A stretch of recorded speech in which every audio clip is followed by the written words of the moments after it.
안녕하세요. 삼성선물 최서영 연구원입니다. 3월 4주차 글로벌 주간 이슈 분석 말씀드리겠습니다.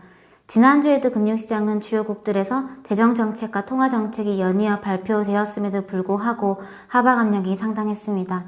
또 최근 주요국들이 금리 인하나 자산 매입 재개를 동시다발적으로 발표하고 있지만 장기 국채금리들은 쉽게 하향 안정화되기보다는 불안한 상승 압력에 여전히 노출된 모습입니다. 신흥국을 넘어 안전한 주요 선진국 국채금리들에도 이런 불안한 양상이 나타나는 배경은 재정정책 확대의 영향도 있겠지만 극도의 위험 기피 심리를 반영하는 현상으로 보입니다. 달러화 강세가 상당히 가파릅니다. 모든 금융자산을 팔고 현금화하려는 수요가 곧 달러에 대한 수요로 쏠리면서 지난주 달러화는 전 통화의 강세를 보였고요. 달러 지수는 3년 내 최고 수준을 기록했습니다. 지난 19일 미국 연준은 한국을 포함한 9개 국가 통화수합 계약을 체결하면서 신흥국들, 특히 한국이 직면했던 시급한 달러 수급 문제에 숨통을 좀 트여줬습니다. 하지만 이번 조치는 여타국 통화들의 강세 요인이라기보다는 달러 경색으로 인한 추가 환율 급등 리스크를 방어하는 의미를 가진 조치입니다. 그렇기 때문에 달러와 약세 전환의 조건이 만들어진 것은 아니고요. 이 달러에 대한 수요는 현재 금융시장 불안이 계속되는 한 당분간 지속될 것이기 때문에 여전히 외환시장 변동성을 유의할 필요가 있습니다.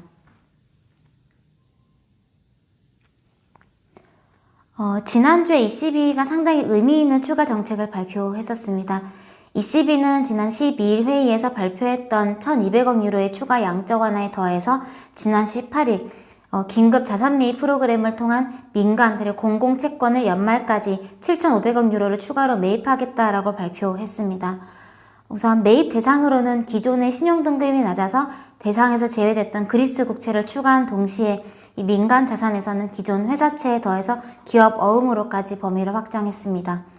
또 유로존의 모든 경제 주체들을 보호하기 위해서 필요하다라고 판단될 경우 매입 규모를 추가로 늘리는 것은 물론이고 국가별 국채 매입 비중도 유연하게 조정해 나갈 것이다 라고 발표했고요.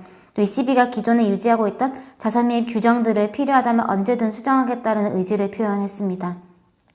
이번 정책은 사실상 ECB가 개별 국가들의 최종 대부자가 되어질 것임을 선언한 것입니다. 각국이 재정 지출을 크게 확대하더라도 그로 인한 국가 신용 리스크를 방어해 줄 것임을 시사하면서 특히 이탈리아 같은 재정 취약국들도 금리 급등 걱정을 좀 덜어놓고 당장의 사태에 신속히 대응할 수 있게끔 환경을 사실상 조성해 준 건데요. 또 경제활동이 멈추면서 발생할 수 있는 기업 자금 조달 문제의 경우에도 이 간접 금융인 은행대출 같은 경우는 LTRO나 TLTRO를 통해서 직접 금융은 회사채나 이 기업어음 매입을 통해서 민간 크레딧 리스크가 동시다발적으로 발생하지 않게끔 좀 보루를 만들었습니다. 그래서 해당 발표 직후에 유로존 주요국들 국채금리는 이 재정 취약국들을 중심으로 급격히 안정되는 모습을 보여줬습니다. 현재 유럽 내 코로나 감염자 그리고 사망자 수는 이미 중국을 훌쩍 넘어섰고요. 경제는 멈춰섰습니다. 그 어느 지역보다 심각한 실물 경기 문제에 직면할 가능성이 매우 높아지고 있는 상황입니다. 하지만 실물 경제 유동성 순환 차질이 금융 시스템의 신용 경색으로 번지는 고리들을 ECB가 온몸으로 막아서기 시작했습니다. 유로존 같은 경우는 하나의 통화인 유로화와 하나의 중앙은행을 공유하고 있지만 각자 다른 경제 환경과 다른 정부 그리고 상이한 재정 상황들로 구성이 되어 있는 지역입니다. 그래서 경제 불안이 발생할 때마다 국가 간의 정책 갈등은 불가피했었고요. 이는 유로존의 지속 가능성에 대한 의구심으로 종종 연결되기도 했었습니다. 하지만 이번 코로나 사태는 모든 유로존 국가들을 비상사태로 밀어넣으면서 오히려 공동대응 합의점에 신속하게 도달하게 만드는 것으로 보입니다. 이번 사태가 상처로만 남지 않고 이 장기 공존을 위한 유로존의 구조 변화, 이 재정 통합의 계기가 되길 바랍니다.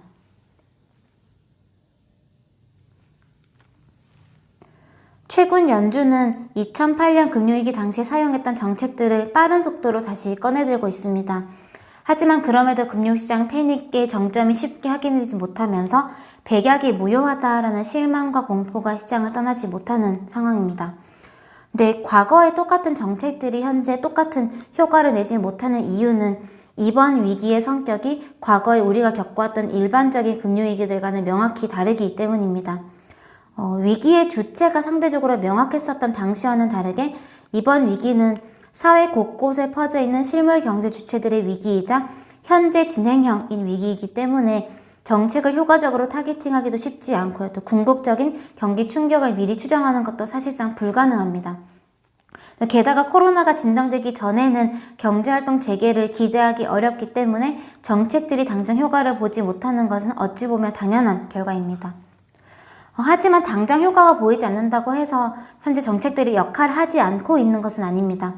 현재 경제정책 입안자들이 할 수 있는 최선은 경제활동이 일시적으로 멈출 수밖에 없는 기간 동안 경제주체들, 특히 한계 기업과 취약계층들이 무너지지 않게끔, 그래서 이후에 경제활동이 재개가 되었을 때 경기 회복이 탄력적으로 나타날 수 있게끔 버퍼 역할을 해주는 겁니다.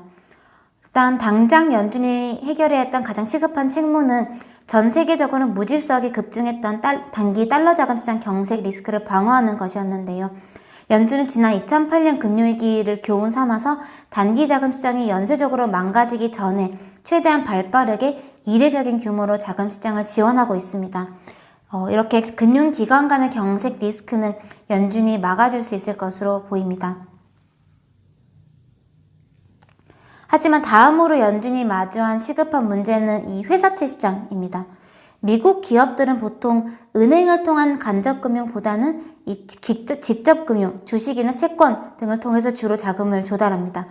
그리고 이 직접금융 조달 시장은 특히 신용도가 낮은 회사채 시장은 그 기업에 자금을 공급하는 민간 주체들의 심리가 불안해질 때 조달 환경이 급변하는데요.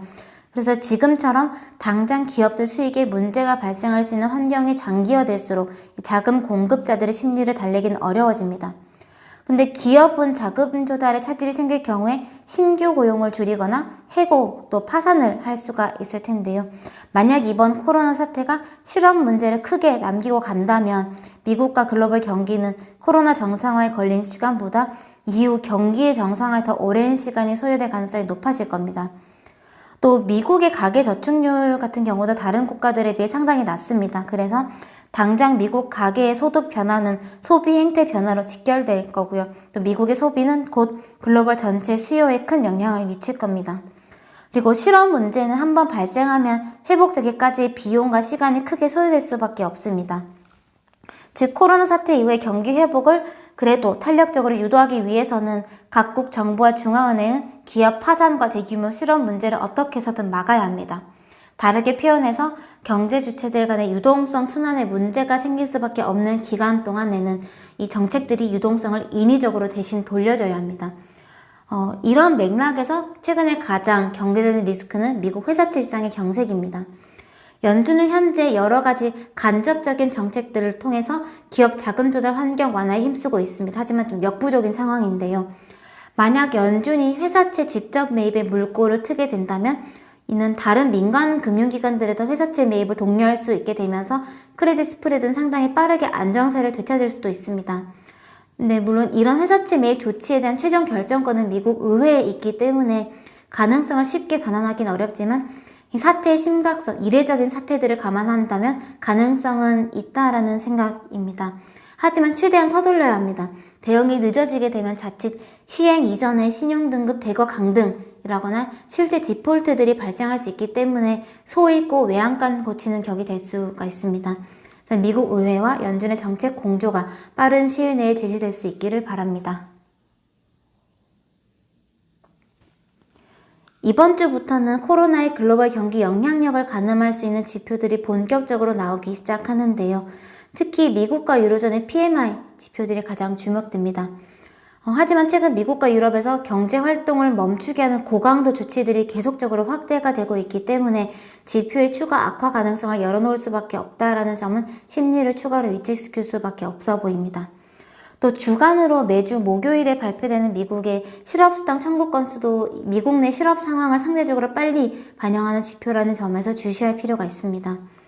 마지막으로 오늘 월요일 아침에 미국 상원에서 코로나 관련 부양책이 이 근로자 보호 조항을 둘러싼 이견 때문에 부결됐다라는 소식에 심리가 또 취약해지고 있는데요. 민주당과 공화당 간의 의견 조율이 빨리 이루어질 수 있을지에 대한 소식도 주요한 주목 사항입니다. 여전히 강도 높은 리스크 관리가 중요한 시기입니다. 건강도 좀 잘 챙기시길 바랍니다. 감사합니다.